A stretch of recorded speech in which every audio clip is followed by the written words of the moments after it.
Amigos, amigas de Economía al Día, estamos en este espacio para ofrecerles los mejores criterios sobre la situación que nos afecta a los dominicanos y las dominicanas. Pero hablando de situación y afectación, tenemos que referirnos en esta oportunidad a ese terremoto de 7.7 ocurrido en Venezuela, lo que viene a agravar no solo desde el punto de vista económico la situación que atraviesa ese país, sino también la parte fundamental, la parte humana de la población que tiene ahora que lidiar con un fenómeno que le trae una serie de secuelas que son todavía más preocupantes que la situación política. Hola Carmen, ¿cómo estás? Muy bien, ¿qué tal? ¿Cómo estás? Yo estoy bien, ya tú sabes, un poco preocupada por lo de Venezuela. Bueno, eso de Venezuela ha sido terrible, Nixie, porque uno ve las imágenes y uno se pone la mano en el pecho y dice, ay Dios, qué tragedia. Yo que veo tantos edificios tan altos aquí, sembrados sobre una tierra que parece aérea, como dice Osiris de León. Óyeme, me asusto. Que Dios nos siga protegiendo y la Virgen de la Altagracia. En Venezuela todavía no hay una idea clara de cuántos fallecidos hay, pero según las estadísticas norteamericanas sería una catástrofe terrible de miles de muertos, ¿no? Pero este drama de Venezuela, esta crisis, este terrible suceso, que fueron 2 terremotos de más de 7 grados, uno de 7.2 y otro de 7.5, ocurrido en menos de un minuto, ambos. Y después más de 100 y pico de réplicas que han destruido prácticamente, hay zonas que están prácticamente destruidas, ¿no? Pero eso nos pone a reflexionar a nosotros los dominicanos, porque uno de las cosas que hemos estado viendo de lo que ocurre en Venezuela es que el país no estaba preparado para una catástrofe. Es que yo ha habido falta de coordinación, ha habido falta de equipo, ha habido falta de preparación para los rescates, para eso. Entonces, uno se pone en la piel de los venezolanos y uno dice, ¿y si aquí pasa algo parecido? ¿Estamos los dominicanos preparados para eso? Y conste, Carmen, que Venezuela años atrás era considerada como un ejemplo para las contingencias de riesgos. Yo recuerdo que cuando aquí se montó un proyecto para habilitar a la República Dominicana en prevención de riesgos y rescate, vino un venezolano para hablar sobre la experiencia de ellos allá. Sin embargo, ahora vemos que, tal como señalas, hay dificultades en todos los mecanismos para actuar de manera urgente en casos como estos. En la mayoría de los videos que hemos visto, ¿no?, de rescate, son la misma gente de los barrios que están tratando a mano pelada, como se dice aquí, tratando de ver cómo remueven escombros, cómo sacan gente, y tú no ves ni militares, ni uno pregunta, ahí están todos mezclados, están los militares y la presidenta en funciones. Pero definitivamente faltan recursos, pero faltan cuando equipos. ocurre una tragedia tan grande, Carmen, eso es lo que acontece, es el pueblo que se vuelca a buscar su gente, a buscar su vecino, a tratar de ayudar, y se nota como una especie de caos. Aquí hay que comenzar a exigir no solamente que se revisen todas esas construcciones que se están haciendo aquí, que tú sabes que aquí un inspector de obras públicas va a esos sitios y el ingeniero le da 2 pesos y se queda todo eso así. Así es. Yo espero que eso no esté ocurriendo, pero ojalá eso es lo que ha pasado. Porque aquí hay códigos de construcción que se supone que son antisísmicos, pero hay que ver quién lo practica, si realmente se cumple. Es realmente preocupante porque yo veo todas esas torres, vuelvo y repito, que no están bien cimentadas. Yo creo que el único edificio donde yo he estado y sé que fue bien construido es ese que está ahí, que parece una carabela, ¿no? ¿Cómo es que se llama? Ahora ni recuerdo el nombre. Esa que está en la Churchill. un edificio que hicieron, que fue uno de los primeros así grandes, que es la carabela Acrópolis, creo. Acrópolis. La Acrópolis. Yo puedo decir eso porque cuando lo hicieron, era tan novedoso que don Rafael Herrera me mandó a hacer un reportaje ahí. Eran unos jóvenes ingenieros que prácticamente se acababan de graduar e hicieron eso aplicando todas las reglas establecidas para construcciones de ese tipo. Además de que iba a estar el Citibank arriba y esa gente, por una experiencia que tuvieron en una catástrofe parecida, donde se establecen sus oficinas, tienen que estar rigurosamente prevenidas con todos los mecanismos. Aquí hay otros edificios que están bien construidos, Nuevo Centro, y 2 o 3 que incluso tienen de esos, no sé cómo que se llaman, unos equipos que le ponen debajo para que cuando, si tiembla la tierra, se muevan, se balanceen de acuerdo a ese ritmo. Así es. No sufran daño, pero habría que ver.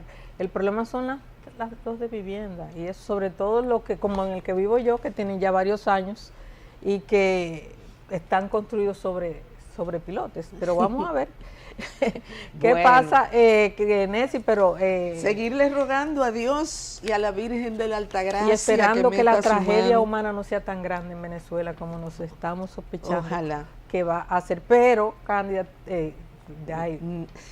sigue de licencia, pero esperamos que ya dentro de poco se reintegre. Ojalá. Nessie, hay que hablar de la economía dominicana. Dice el gobernador que creció en mayo 4.7 y en lo que va de año 4.2. ¿Y las economías crecen en crisis? Bueno, la dominicana crece siempre, pero tenemos aquí a un experto que no solamente nos va a hablar de esas estadísticas nuevas, sino que con el que vamos a comenzar hablando de la famosa reforma anticrisis, que fue aprobada al vapor por el Congreso Nacional. Yo creo que pocas leyes han pasado tan rápido con el Congreso. Bueno, la del Babarri, el contrato de Babarri fue así también. En una mañana se aprobó todo, pero... Cuando yo oigo anticrisis me viene a la mente la palabra anticristo. Bueno, tenemos con nosotros a Apolinar Veloz, que sabe de eso, sí, con quien vamos a hablar sobre esto. ¿Qué tal, Apolinar? Buenos días, Carmen. Buenos días, Nessie. Gracias por la invitación y estoy a su disposición. Siempre es un gusto conversar contigo porque aprendemos mucho. ¿Realmente es una ley anticrisis o cómo tú lo evaluarías? ¿Y realmente estamos en crisis o la crisis se ha agudizado, que ha provocado todo esto? Pero mira, lo contradictorio de esa reforma es que se fundamenta en el hecho de que trataría de evitar los efectos sobre los precios que tendría el aumento de los precios del petróleo. Si el gobierno estuviese enterado de lo que aquí ocurre, hubiese comenzado por arreglar las distorsiones que crea la refinería dominicana de petróleo sobre todos los combustibles. Eso es lo primero. ¿Qué hace la refinería? En primer lugar, la ley 112.00, que es la ley de hidrocarburos, establece cómo se determina el precio de paridad de importación de los combustibles. ¿Qué es el precio de paridad de importación? Es la suma del precio en que usted adquiere los combustibles en el exterior, más los gastos de transporte, más el pago que usted hace a los bancos por abrir una carta de crédito, y suma todos esos costos para obtener el precio al que se le vende el combustible a la gente. Ahora bien, ¿qué ocurre? Que la refinería, en lugar de tomar, por ejemplo, el WTI, que es el West Texas Intermediate, como referencia del precio de los combustibles, toma el precio de bolsa, y el precio de bolsa normalmente es más elevado que el precio de los contratos que tiene la refinería, que obtiene alrededor de entre 10 y 20% de descuento, de tal manera que uno podría decir que solamente en ese elemento los consumidores de combustible dejan de percibir un beneficio por una reducción de un 10 o un 20% del precio, comenzando por ahí. En segundo lugar, ellos tienen, por ejemplo, los precios de transporte, lo tienen fijo y no se fijan en la distancia ni el tipo de combustible que transportan, de tal manera que si el que va a transportar de aquí a Barahona le pagan igual que el que transporta de aquí a Jaina, pues efectivamente entonces hay un problema. Claro, una distorsión grande. Una distorsión. En el GLP es peor todavía, porque en el GLP, además de que la norma internacional de distribuir el GLP establece que debe tener una temperatura de 15.6 grados centígrados, y la temperatura promedio de la República Dominicana es de 28, debería haber una corrección del precio por ese elemento, por esa discrepancia. Eso no se hace, ¿no? Entonces, ¿qué es lo que está pasando? La gente está recibiendo un combustible con menos poder calorífico, pero está pagando como si fuera un GLP, como dice la ley, que es una combinación de 30 propano de 70 propano y 30 butano. Entonces lo que estamos comprando, eso es una alteración que debe valer menos y sin embargo lo estamos pagando como si fuera GLP. Pero además de eso, por cada libra de gas que usted compra, usted paga alrededor de 30 pesos con 14 centavos de más por cada libra. De tal manera que usted compra un tanque de 100 libras y usted está pagando de más 678 pesos. El que compra de 50, la mitad de eso, y obviamente el que compra de 25 está pagando un cuarto de eso. Bueno, el gas cuando te lo llevan y lo van rodando, tú te das cuenta que viene vacío. Realmente así el gas de cocinar. Esa es la dificultad, y lo que ocurre es que nosotros dominicanos estamos pagando un sobreprecio. Entonces, si lo que quiere el gobierno es reducir el impacto que genera la guerra sobre los precios de los combustibles, debería comenzar por aquí, que no hay guerra. Claro. Y ejercer su, digamos... y ahí realmente la población recibiría un beneficio. Un beneficio clarísimo. Y está el problema de la gasolina, que realmente no, te dicen que es premium. No, toda la gasolina que se compra aquí es regular. Yo compro esa regular. Todo lo que desde se compra que me lo dijeron hace como 20 años. Y ha habido intentos. Hubo una persona que hizo una vez un ejercicio de medir si el octanaje de las gasolinas era lo que decía Industria y Comercio, y se estableció que no. Así es. ¿No? Y efectivamente, si usted está pagando un precio por una gasolina premium que no lo es, entonces efectivamente le están robando dinero al consumidor. Entonces, el gobierno, que obviamente es temeroso de esa oligarquía, como es de origen oligárquico este gobierno, pues obviamente no va a hacer que la ley se cumpla, ni va a beneficiar a la generalidad de la población. Así es. Entonces, esa reforma que están proponiendo es una reforma sin sentido desde el punto de vista de que ellos están diciendo que van a tratar de resolver un problema que no resuelven, sino que lo agravan y benefician a una serie de gente. Y algo que se me pasaba, en el GLP falta algo peor. En la administración de Castillo Sabiñón se pusieron 2 cargos que eran de 34 pesos por galón de GLP. Que eran provisional. Provisional. ¿Y tú sabes para qué eran esos 34 pesos? Para que los importadores de gas expandieran la capacidad de los puertos y la capacidad de almacenaje. Y eso se terminó hace tiempo. Y todavía seguimos pagando eso. Pero lo peor de todo es que no tenemos una sola acción de esa compañía, porque si nosotros pagamos la expansión, que inicialmente debe salir de las ganancias de esos empresarios, nosotros que aportamos el dinero para que se expandieran y compraran esferas más grandes, entonces nosotros debemos tener, si el gobierno fuese serio, ¿no? Debemos tener acciones en esas empresas, porque fuimos nosotros que pagamos eso, no los empresarios. Entonces por ahí hay una serie de distorsiones que interiormente ellos tenían que haber atendido primero para que la población efectivamente tuviera cierto alivio con respecto a los precios de los combustibles. Aquí hay mucho que ajustar en términos de los servicios que se ofrecen a la población. Ahora dime una cosa, ¿de quién es la refinería? ¿Cuál es la composición de ese? No, la refinería es del gobierno. Del Estado. Y quien recibe esos beneficios a través de la refinería son los importadores y los distribuidores. Porque ella lo único que hace es que capta el dinero y sencillamente lo reparte. Pero el problema aquí, el origen del problema, es el origen de los gobiernos. Aquí los gobiernos suben a la presidencia porque sencillamente el sector privado, los empresarios más importantes financian esas campañas y desde ese mismo momento son presos de las decisiones de los empresarios. Con relación a los combustibles, hay muchas dudas con relación a lo que se afirma de los supuestos subsidios, ¿no? Porque dicen algunas gente, ¿cómo tú puedes subsidiar algo que tiene tantos impuestos? No hay subsidio. No hay subsidio. No. Si hay un subsidio de la población al gobierno, pero del gobierno a la población no. Porque nosotros... Hay un trabajo magnífico que ha hecho la Universidad Autónoma de Santo Domingo al frente del ingeniero José Luis Moreno San Juan, que cada semana le da seguimiento a cómo deberían ser los precios de los combustibles si se aplicara bien la ley. Y sencillamente cuando se está pagando 300 y pico de pesos por la gasolina premium, él está diciendo, no, usted debería pagar 290. Y tengo entendido que esos precios y esa discusión se ha hecho con el propio presidente.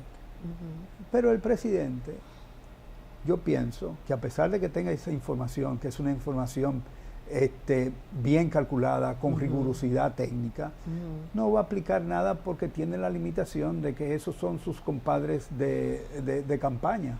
Entonces, yo pienso que ahí ya la presidencia de la República pierde mucho. Por esa razón, es un problema nuevo, cuando estamos hablando de democracia, yo creo que a la República Dominicana, si se le pone que es democrática, debería ponerse un asterisco y un llamado a pie de página.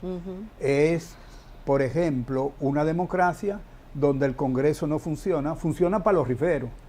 Cuando él mandó la reforma tributaria, le dijo, no, nosotros te lo aprobamos si hay esto, y sencillamente se accedió sin ningún tipo de problema. Es lo único que se discutió, ¿no? Sin embargo, la población, que es la que va a recibir el castigo de los precios de los combustibles, no fue atendida, se aprobó, para no tener la experiencia pasada, se aprobó sencillamente a vapor. ¿Y a dónde podrá llevar esta, digamos, indiferencia o no desconocimiento, porque sabemos que el presidente es hasta economista?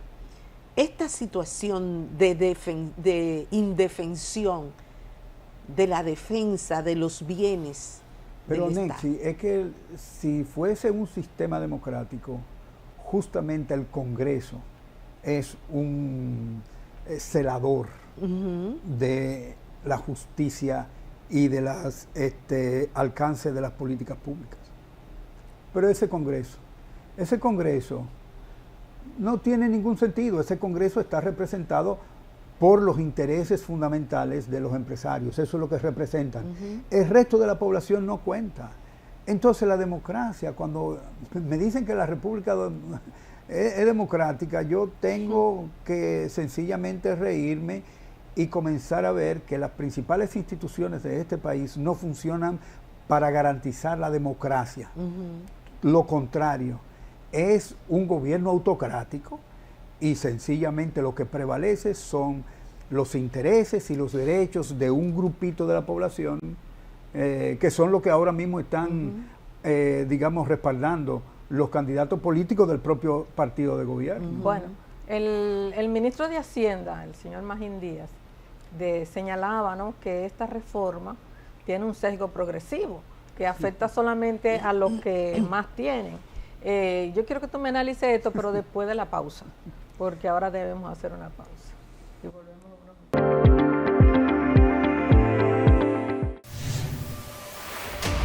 Tienes una buena propuesta televisiva. El 6 abre sus puertas a nuevas producciones. Acércate a nosotros y únete a la gran familia de la buena televisión. Amplios estudios y un personal técnico calificado, donde la innovación es nuestra mejor carta de presentación. Haz que tu contenido llegue más lejos, con credibilidad y buena imagen. Llámanos al 809-683-2952 y conoce de nuestras ofertas. El 6, televisión popular para gente inteligente.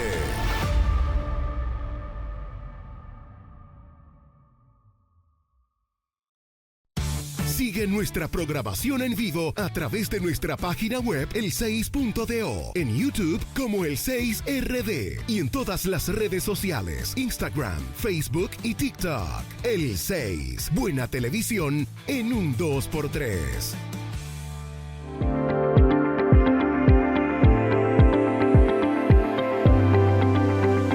Estamos conversando con el licenciado Apolinar Veloz, un hombre que de verdad está al tanto de los acontecimientos económicos de esta nación.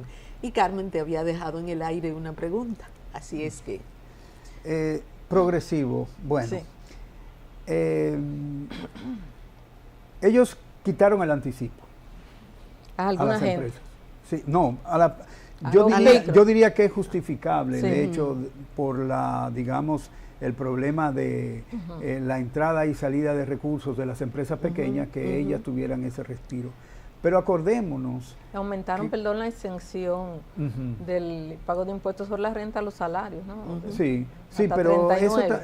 eso también se puede, eso se puede analizar y más así. Pero bueno, vamos a lo que realmente importa. O sea, tú quitas el anticipo. El anticipo se había puesto como una medida de evitar la evasión fiscal, Exacto. ¿no? Y para eso funcionaba. Obviamente que hay algunos grupos que entendían que era mucho más fácil sencillamente no tener ese problema y lo quitaron. Yo conversé con el promotor de esa iniciativa y le pregunté que cuánto había subido la recaudación fiscal después que se aprobó el anticipo. Me dice que en los primeros meses de administración de ese impuesto subió un 50% los pagos de los impuestos. De tal manera que tú puedes decir, bueno, esa gente que tenía problemas en su, digamos, entrada y salida de dinero y que no podía recaudar suficiente para cumplir con eso, que eran pequeñas y medianas, digo, las pequeñas y las micro. Está bien, eso se le da un respiro. Pero, ¿qué pasó con el anticipo? El anticipo para las empresas grandes sigue funcionando de la misma manera, porque si sigue funcionando de la misma manera, efectivamente, entonces, con la evasión que hay, que no se toca, entonces se le da un privilegio. Eso tienen un privilegio, perfectamente, eso no se tocó. El problema de esa reforma fundamental es que no ataca los problemas de la política fiscal. ¿Cuáles son los problemas de la política fiscal? O sencillamente que la presión tributaria no crece a pesar de la reforma. O sea, tú haces una reforma, crece pero vuelve y baja. ¿Y dónde se coloca? En el mismo nivel que antes. ¿Y por qué ocurre eso? Ocurre sencillamente por la evasión fiscal que hay en este país y también por la cantidad de exenciones que se le da a los empresarios. O sea, cuando en el 2017 la DGI hizo un estudio sobre, un diagnóstico sobre la política fiscal y particularmente sobre los impuestos, se dio cuenta de que la evasión y todos esos elementos que hay de financiamiento de las ganancias de los empresarios a través de no pagar esos impuestos, de tener exenciones, efectivamente hacía que la recaudación fiscal fuera débil. Se ha referido a eso el Banco Mundial, se ha referido a eso el Fondo Monetario Internacional, pero no hacen caso porque sencillamente eso que supuestamente no pagan los empresarios es ganancia para ellos. Y obviamente no lo van a atrapar a través del impuesto sobre la renta porque quienes se evaden aquí son los que ganan mucho. O sea, yo no puedo porque a mí de mi cheque me quitan mis impuestos. Probablemente a ti también, Carmen. Entonces, desde ese punto de vista, y todo lo que le han quitado, ahora tú le puedes regalar a tu hijo 20 mil millones de pesos y paga 3%, antes pagaba 25%. Un regalito, ¿no? Si, por ejemplo, tú en lugar de darle 389 mil millones de pesos que cada año reciben de exenciones fiscales las empresas, es un poquito menos porque hay otras exenciones que van a la familia, pero tú a los empresarios le quitas eso y eso haría que la recaudación fiscal fuera mucho más ágil y el gobierno tuviera los recursos para enfrentarlo problemas fundamentales de este país, los problemas que son efectivamente sociales a lo que debe atender el gobierno. Es decir, salud, educación, agua potable, seguridad ciudadana, etcétera. En esos 4 aspectos, la República Dominicana se quema, y se quema con excelencia. Entonces, ¿para qué nosotros queremos tener un gobierno que solo atienda lo que son las necesidades de los empresarios dominicanos? ¿Para qué tenemos un gobierno de esa naturaleza? Ese gobierno no sirve para nada. Bueno, tenemos un montón de programas sociales, ¿no? Que pero se va un montón de dinero. Bueno, ahí. se va. Bueno, vamos a ver. En el precio de paridad de importación, el bonogas está financiado por la gente, porque hay 0.80 centavos por cada galón de combustible que lo pagan los consumidores para darle el bonogas a los mismos que lo pagan. Porque cuando usted toma un carro público, toma una guagua, toma cualquier cosa, medio de transporte, etcétera, usted está pagando el precio del combustible porque se lo cobran a través del pasaje. De tal manera que quien financia el bonogas es la propia gente. Entonces, no, eso no está financiado, eso está financiado totalmente. Ahora tú dices, ¿qué otra cosa tú tienes financiamiento? Tiene bonoluz, están los 1,000 y pico de pesos que se dan para la comida, lo de las escuelas. Ese es un... eso es asistencialismo. No, pero espérame, lo que está haciendo el gobierno es sencillamente financiando indirectamente a los generadores. Porque si yo fuera generador y el distribuidor me dice que va a perder 30% de la energía que yo le vendo, casi entonces yo no le vendo perdiendo. 100%, yo le vendo menos, para no perder. Pero sencillamente, no importa lo que pierdan la sede, los generadores están asegurados de que 1.500 millones de dólares van para sus bolsillos, a pesar de que haya pérdidas en la distribución. No, eso no es lógico. O sea, si él fuera un capitalista más, con más tino, el presidente, entonces evitara eso, porque es una pérdida de recursos. Y como él es un economista neoliberal, los neoliberales lo que quieren decir es sencillamente no le den ningún subsidio a nadie. Eso es lo que dicen, no subsidia a nadie, pero lo subsidia. Entonces lo que debería hacer, como hace, por ejemplo, Milei en Argentina, quitar todos los subsidios para que arregle las cuentas públicas. No se ha atrevido a hacer eso, porque sencillamente la base política que tiene vive de subsidios. Entonces, es un gobierno que desde el punto de vista del sentido que tiene en términos de dirección para dónde dirige la economía dominicana, sencillamente no tiene ni dirección ni tiene objetivos. Apolinar, se me ocurre preguntarle, ¿cuál considera usted que es el aporte del sector empresarial a la economía dominicana? Ninguno. Los empleos. O sea, tú dices empleos, pero ellos dan empleos. Si se mide, por ejemplo, el salario con respecto a lo que plantea el Banco Mundial y el Fondo Monetario Internacional, que debe ser a partir de la productividad del trabajador, hay una diferencia entre la productividad del trabajador y el salario que recibe de 70% en el año del 2018. 70. Si van a hacer una reforma del salario, debía aumentarse el salario 70% para seguir los lineamientos de la economía neoliberal. Entonces yo estoy de acuerdo con la economía liberal. Aumenta el 70% a los trabajadores. Entonces, aporta empleo, sí, un empleo miserable, en el sentido de que los trabajadores no pueden ni siquiera cubrir la canasta básica, y no solamente eso, sino que a lo mejor tienen que tener 1 o 2 trabajos o 3 trabajos para poder cumplir con las necesidades. Inflación. La inflación, cuando te hablan de tasa de inflación, eso es una propaganda. O sea que usted la puede escuchar y sencillamente después de que la escuchó, sencillamente haga todo el esfuerzo para olvidarla. Ahora, recuérdese del índice de precios. El índice de precios al consumidor le lleva a todos los dominicanos el 30% del salario nominal que tiene. ¿Está bien? Si usted gana 25,000 pesos, cuando usted va a adquirir bienes y servicios, usted va a adquirir bienes y servicios por 17. Entonces usted está perdiendo 30%. El salario que le pagan las empresas aquí ganan mucho porque pagan un salario miserable. No, y cuando hay aumento de sueldo, suben los productos. También.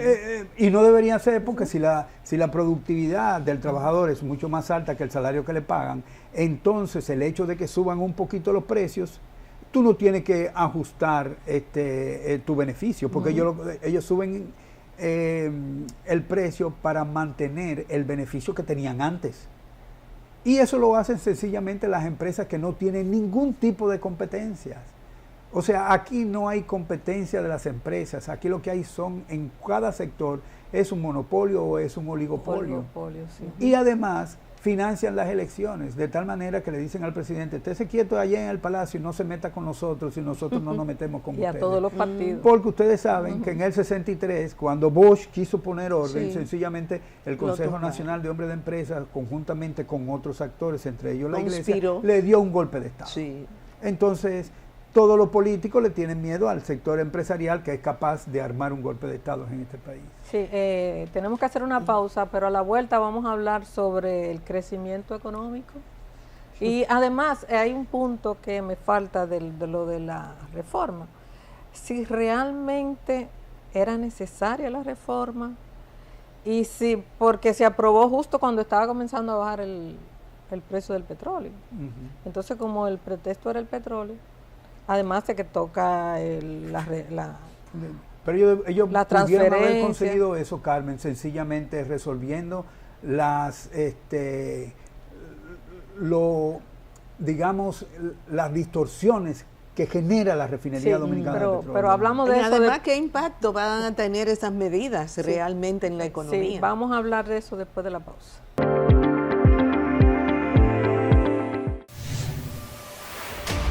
Tienes una buena propuesta televisiva. El 6 abre sus puertas a nuevas producciones. Acércate a nosotros y únete a la gran familia de la buena televisión. Amplios estudios y un personal técnico calificado, donde la innovación es nuestra mejor carta de presentación. Haz que tu contenido llegue más lejos, con credibilidad y buena imagen. Llámanos al 809-683-2952 y conoce de nuestras ofertas. El 6, televisión popular para gente inteligente.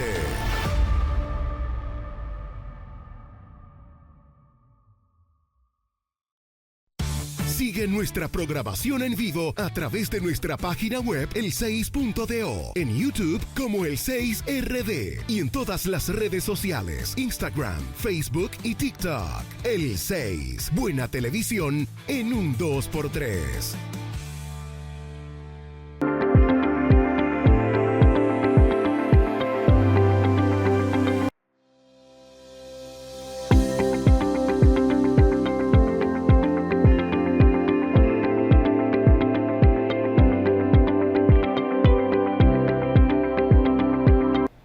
Estamos de vuelta en nuestro diálogo con el economista Apolinar Veloz. Apolinar, ¿y qué impacto van a tener estas medidas? Y si realmente eran necesarias. Mira, un pacto fiscal, que es lo que manda la ley de Estrategia Nacional de Desarrollo, no se hizo, eso no es un pacto.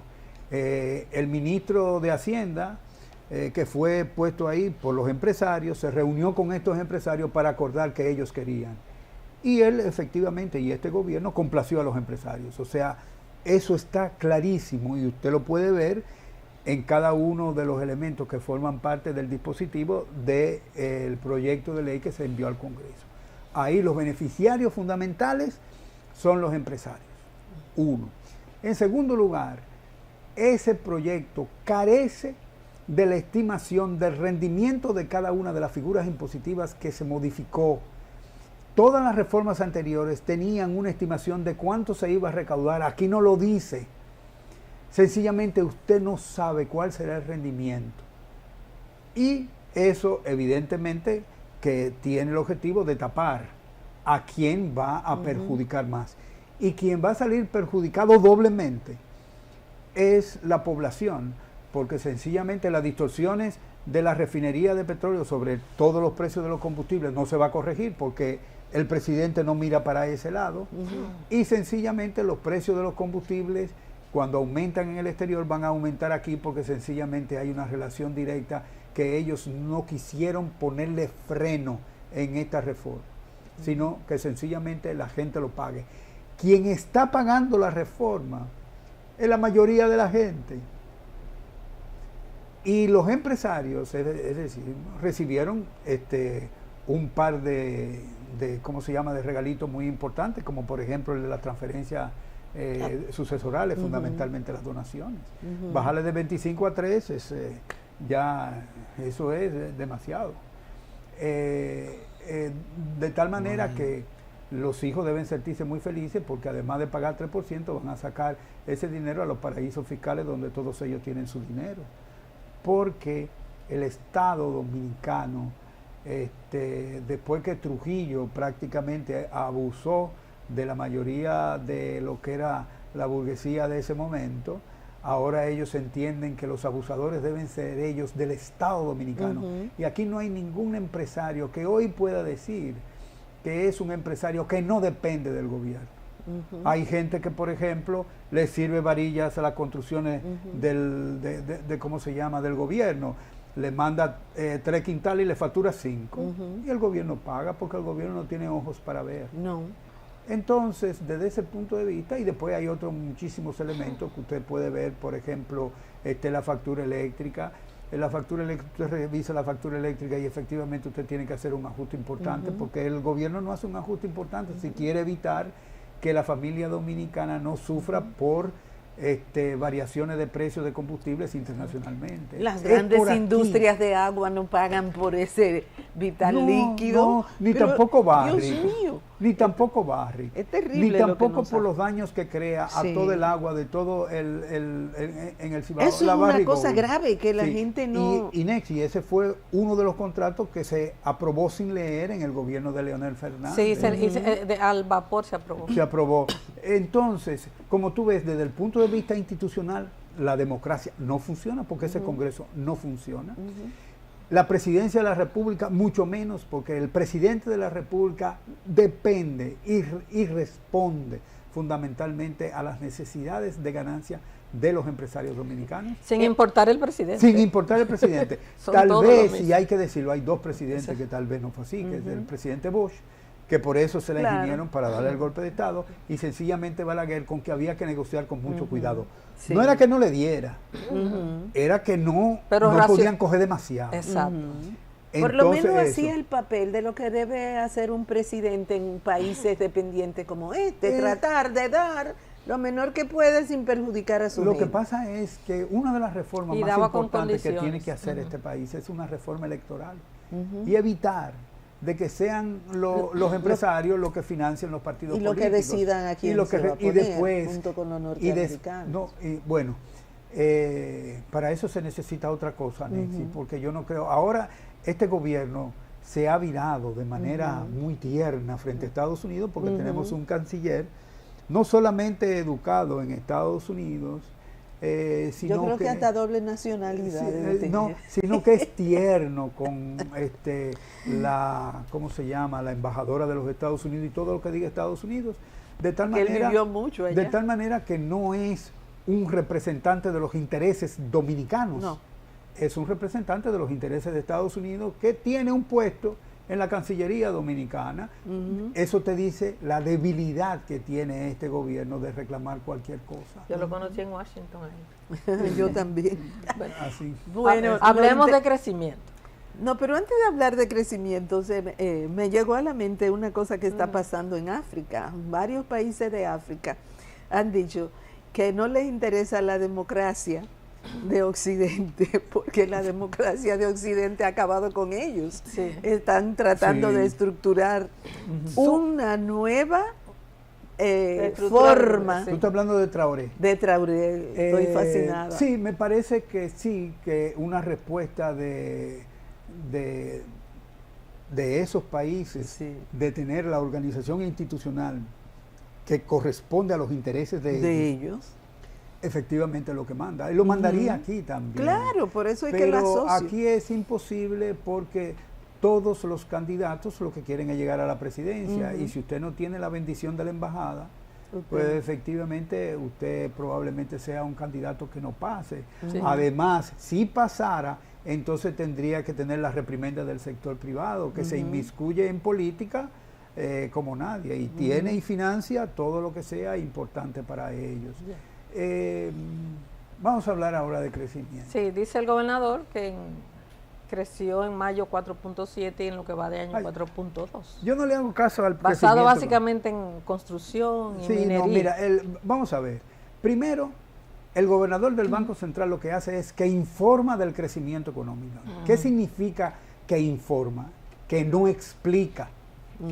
O sea, el crecimiento económico es el resultado de la interacción de varias variables macroeconómicas como el consumo, la inversión, el gasto público, las exportaciones, las importaciones, y para él eso no está en ninguno de los informes de crecimiento. O sea, que él dice que la economía creció, pero él no fundamenta su crecimiento, de tal manera que lo que dice el gobernador es sencillamente propaganda.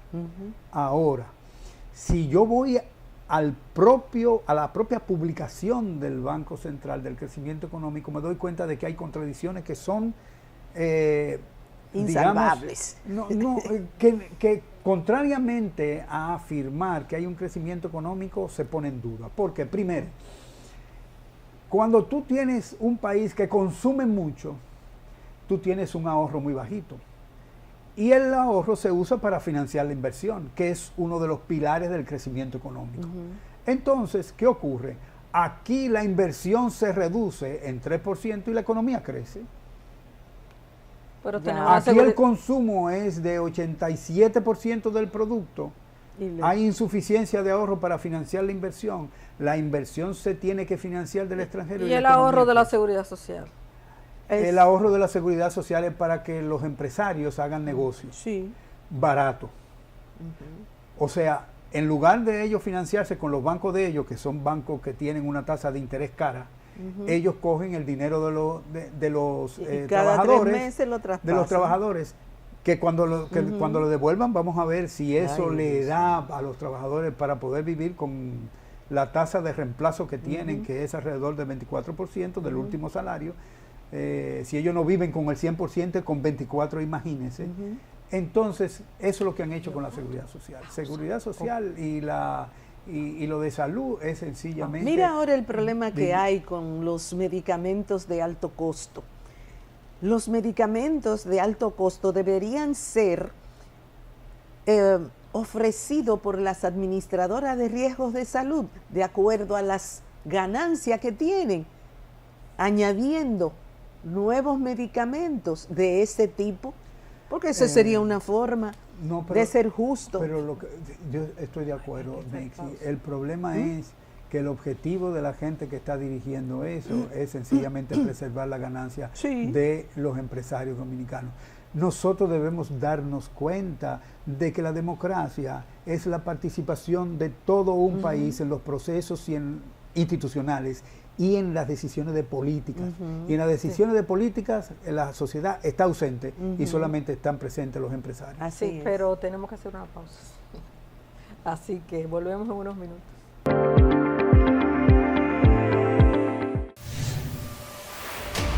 Tienes una buena propuesta televisiva. El 6 abre sus puertas a nuevas producciones. Acércate a nosotros y únete a la gran familia de la buena televisión. Amplios estudios y un personal técnico calificado, donde la innovación es nuestra mejor carta de presentación. Haz que tu contenido llegue más lejos, con credibilidad y buena imagen. Llámanos al 809-683-2952 y conoce de nuestras ofertas. El 6, televisión popular para gente inteligente.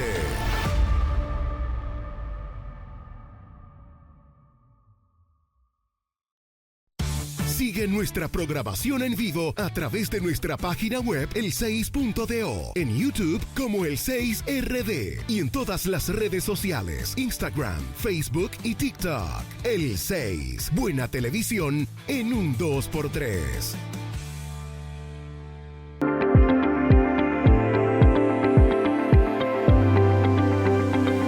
Seguimos con Economía al Día. Tenemos con nosotros a Apolinar Aplina, nos quedan unos minutos para terminar el programa y yo quiero que en este tiempo tú me expliques hasta dónde la deuda, el endeudamiento que lleva este gobierno, aunque dice que la deuda ha bajado con relación al PIB, pero tiene que ver con ese crecimiento. Exacto, el PIB subió, aumentó la deuda y sencillamente ese cociente te da menos, pero es que no ha habido menos endeudamiento. Pero tiene que ver la deuda con el crecimiento que anuncia el Banco Central. No, al contrario.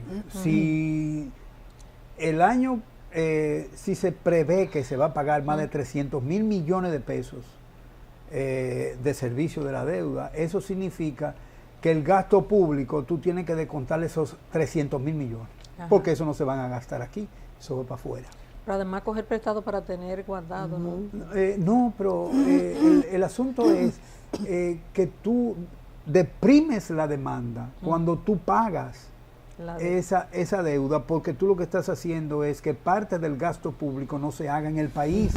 Entonces eso no aumenta la demanda. O sea, tú puedes decir que aumenta la demanda porque tiene su mayor gasto, pero en términos reales, cuando tú dices, ¿a dónde va ese dinero? Eso no va a pagarle a Nexi, ni a pagarle a Carmen, ni a pagarme a mí.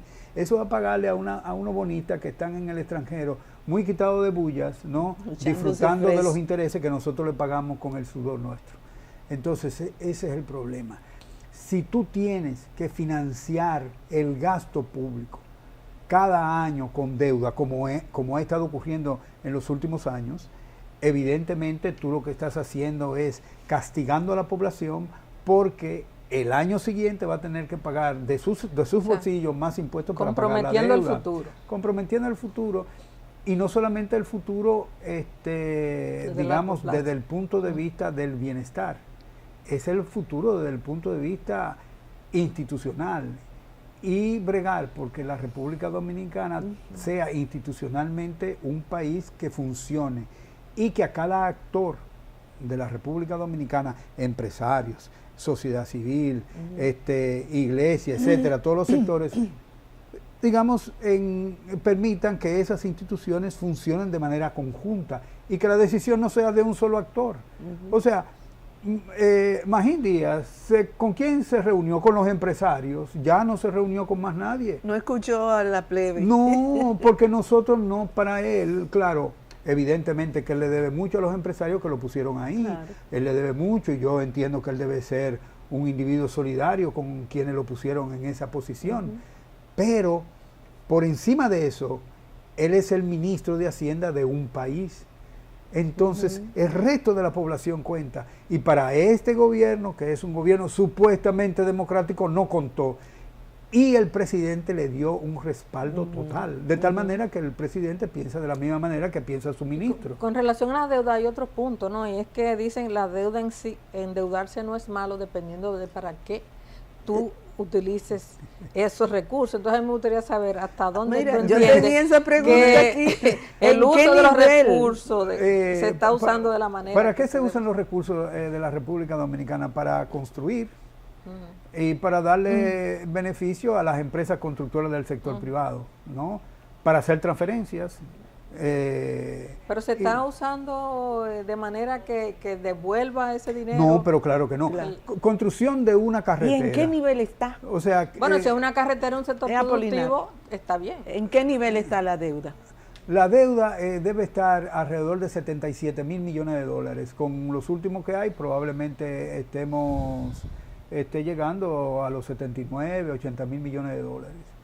El producto dominicano es alrededor de 123 mil millones de dólares, de tal manera que si usted hace el cociente le debe dar que nosotros estamos cercanos al 70% de deuda sobre PIB. Claro, lo que pasa es que muy inteligentemente los ministros de Hacienda solamente toman la deuda del gobierno central y dejan la del Banco Central, como si el Banco Central no fuera parte del gobierno. El Fondo Monetario recomienda a todos sus países que la deuda debe medirse con respecto al sector público consolidado, pero eso no se hace.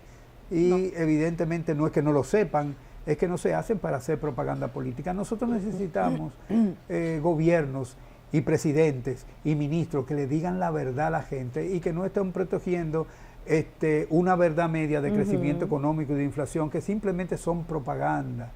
La gente no debería hacer caso a eso, porque sencillamente cuando ellos van al súper se dan cuenta, o a la pulpería se dan cuenta de que la inflación no es bajita.